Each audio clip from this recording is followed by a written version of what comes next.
Gusuhuza inshuti yanjye nanone wahisemo kunkurikirana kuri uyu mugoroba. Iyi ni Chantal TV Jo, ngende Uwimana muri Chantal dusanzwe tuganira.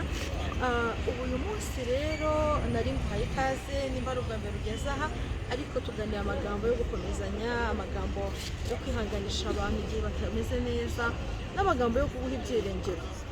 Mfashe uyu mwanya rero ngo nongere tuganire ku magambo avuga ngo ese uramukunda? Umuntu ukunda umufata ute? Umuntu ukunda umwubaha ute? Umuntu ukunda umwereka urukundo ute? Mu magambo menshi abantu bakunze kugira y'urukundo wumva mu by'ukuri agenda asa nkaho afite isano, aryoheye amatwi, abantu baramenyera.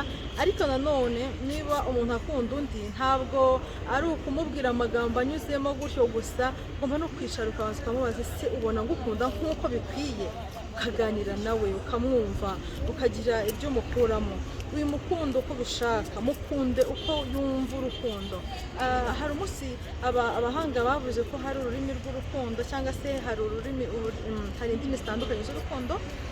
Ushobora kubwira umuntu amagambo meza ntakore ku mutima, ariko wamuzanira akagifiti kakamukora ku mutima, undi agashaka ko mugendana mufatanya mu kiganza. Ariko niba utabikora cyangwa ukabikora mu buryo wumva umukundamo,